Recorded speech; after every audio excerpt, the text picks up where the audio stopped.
See, we don't want you to only feel good about contrast once you've broken through into the solution. We want you to feel good about the contrast, because you often attract the contrasting experience because it's part of the motion forward too. Ooh. You've been making an indictment against yourself. Esther will say, I should know better than this.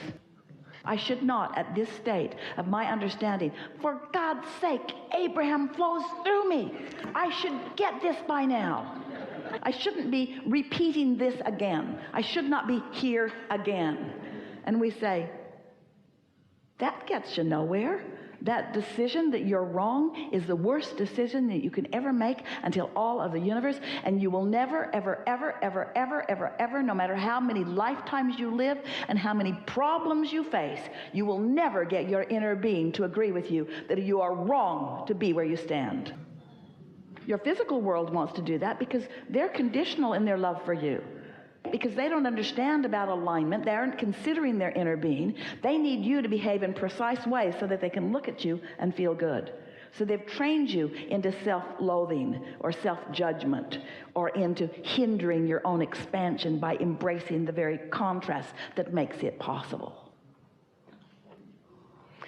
Do you like stagnation or motion forward? Do you like movement or absolute non-movement? Do you like faster or slower? Do you like more or less? Do you like becoming or declining? Do you like exhilaration or contentment? These are comparative questions, but what do you prefer? Do you like boredom or stimulation? So you like movement. Do you see contrast? And this is an important distinction for you. Do you see contrast as one step forward, one step back? Do you see contrast as a tug of war? Or do you see question, answer, question, answer, question, answer, question, answer, question, answer? Do you see it as problem, solution, problem, solution, problem, solution, problem, solution? This is an important distinction, which we haven't talked about with such clarity before. If it's a question and an answer and a question and an answer and a question and an answer, then it's delicious contrast, delicious movement, isn't it? So we know when you feel like you're stuck in contrast, that's not fun. When it feels like contrast is thwarting your motion forward. But contrast never thwarts your motion forward, because contrast always summons source energy's attention on the subject.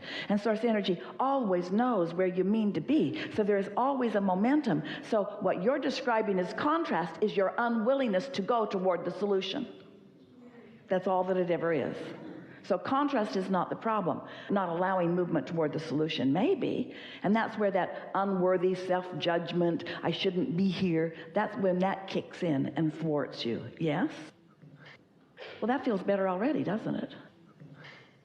Do you think source is appreciating your contrast or pushing against it? Because you're using it as an indictment against self or against someone else, and source isn't doing that. So cut it out. It helps to understand. It helps to maybe understand the source's point of view. It helps to study it and maybe apply some logic. Maybe think about other things that you felt contrast about that you began to feel good about. Feels a little better in a general sense, doesn't it? Have you ever had a big question and then had that breakthrough of understanding and all that ripple of appreciation wash through you? Have you ever realized that without the contrasting question, the ripple of appreciation could not be there? Have you ever really enjoyed a meal so much that you just want to cry? You feel so blessed? Well, would you feel that way if all you ever did was eat? Or is the contrast of getting a little hungry important to the satisfaction of the meal? And so, could you experience anything? Could you even see without contrast? Could you hear without contrasting vibrations? Contrast and variety are really the same thing. Can you soften the idea of contrast a little bit more to embrace it? Esther's been thinking a lot about this, because There are a couple of experiences that are happening that she feels that way about. Not anger about it. She has a little more understanding because we're persistent in our conversation with her. But she doesn't like it, nevertheless. And so she's been a little hard on herself. Anyone who's hard on themselves at all is too hard on themselves from our point of view. It's unnecessary and unproductive and not the way we are looking at you ever, ever, ever. And when you do, you always feel bad. So she's been thinking a lot about getting out ahead of things, because when the momentum of something unwanted sort of takes you further to a place than you want to be, your feeling of not being in better control is what you're beating up on yourself about mostly. So we've been saying to you, get out ahead of it. Get out ahead of it. When you can feel good, milk it. When you first wake up, try to stay there longer. Meditate every day. Sleep longer. Take better care of yourselves. Be nicer to yourself. Give yourself more of a buffer. Get better sea legs. In other words, give yourself some shock absorbers so that as contrast comes, you can embrace it and adore it rather than resist it and condemn yourself about it. These are the kinds of conversations we've been having with Esther. We said to her the other day in response to something, because she said she was trying to go back and replay something, wishing that she had done it differently than she had done it. And we said, most unproductive thing that you could ever do, because you can only be in your now. And if in your now you're beating yourself up about something that you've done before, then you're messing your now up, and that's the momentum that you're going to continue. So we said with volume, out loud, to Esther, as she is putting her makeup on in the mirror, Esther, if you were back there, if you had that to do again, you would do exactly the same thing as you did before, because it was the path of least resistance then, and it is now. Shouting does help. Got Esther's attention. It was a very strong question within her. So now she's determined that she's going to get out there ahead of it. She's no longer going to mess up her now by second-guessing anything that she's done before. She's decided to accept that whatever it was, it's all right, and where she stands now is too. So as we're talking about getting out ahead of it, meaning feel good as much as you can and milk it when you feel good, and when you don't feel good, try to change the subject, take a nap, do whatever you can in order to not encourage that momentum that you are not wanting. And so a day or two or three or four or five, a week later, Esther is lying in bed and she decides to watch television. And she's looking around and she settles on a political channel and listens and listens and listens and listens and talks to them. They're not listening to her. And finally, in a feeling of contrast and sort of overwhelmment about what they don't understand, she turned off the television out of sorts, not out ahead of it, responding to the contrast of the moment and taking it on herself and feeling it. And then she went to sleep. And while she slept, the momentum stopped, her energy cleared, like it always does. And when she awakened in the morning, she was in a good place for a moment. And then she thought, I'm going to brush my teeth and I'm going to meditate. I'm going to get out ahead of this. I'm going to stay out ahead of this. I'm going to maintain my positive momentum. So she brushed her teeth and she sat and she listened to the Get Into the Vortex meditation CD. Always brings her to a place of upliftment. And as she came out of meditation, she had a thought, a very clear thought, to look at the website about something. It had to do with the daily quote.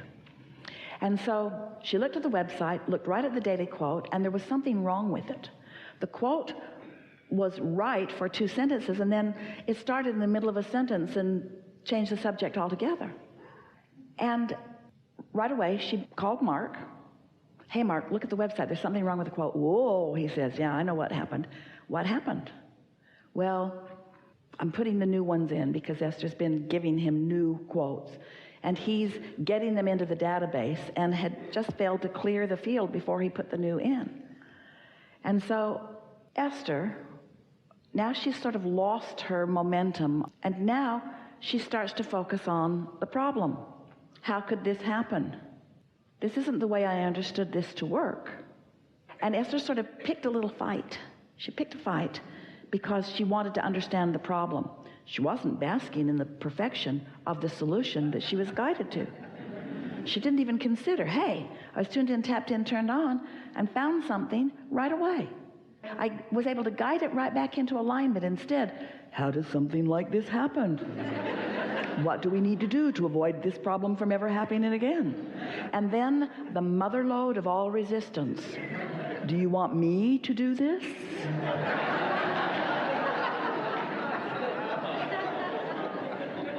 Now Esther can feel. She can feel what's happening. So then she sat to talk to us again. And we helped her to understand that she had a choice here. There was a solution that she had been guided to without even knowing she had a problem. She did not even know the problem exists. But because this is something that matters to her, she was guided to the solution and decided to focus upon the problem instead of upon the solution. Well, this is why we want her to understand that they're all tied together and that she can lean whichever direction that she wants to. So she brought herself back into alignment again. Back into alignment. So here's what we want you to feel. You can lean in the direction of solutions or problems. In other words, you can focus however you decide to focus. But the key word here is you have the ability to make the decision about which way you go. And if you've decided how you want to feel, those decisions get easier and easier. There's a tendency to be intoxicated with the problem because you want to save the world because you're in service. But that's not who you really are. You are intoxicated with motion forward. Don't beat the drum of the problem because it takes you out of the rhythm of the solution. But embrace problem, solution, problem, solution, problem, solution, problem, solution, problem, solution. It's all part of the motion forward. Just don't get fixated on saving the world. You see what we're getting at? All you got to do is pay attention. Just don't let yourself get too far into contrast. You don't hate light contrast because it's nice. It keeps you in your lane. It's what defines you. It's what defines life. It's what makes life interesting. You really would not like it if you got into these automatic cars that you had no ability to adjust or to guide at all. You remember as little kids, Esther remembers, she could not wait to get behind the wheel of an automobile. She could not wait. And they went to some amusement park where her little car was on rails, and she was beside herself. She was frantically trying to get that car to go someplace other than on those rails. Finally, she just let go of the wheel and just rode it around. And when she got out, her father said, "Did you have a good time?" And she said, "No." I did not have a good time. This car would not go anywhere I wanted it to go. It just went down that rail. This is not the way I want it to be. You want to get behind your own wheel, and you want all of the deliciousness of experiencing all of the things that you can experience, but you don't want to go off any cliffs. You want to control the contrast because you have the ability to focus. You want enough contrast to cause you to move forward, but not so much that you go off the rails. That really is the key. It's being deliberate about it. So there are two things that we are asking of you to consider. The first we know is easy for you. Just appreciate the contrast a little bit. And the second is, don't be so willing to judge yourself inappropriate when you're in the midst of contrast. Because how did you learn to drive anyway? Everybody that has driven anything has run into something they didn't mean to run into. Everybody. And you're not a good driver until that happens. You are not a good driver until that happens. Tracy got her first car, Esther's daughter, rear-ended somebody right away, and Esther said, "Good. Good."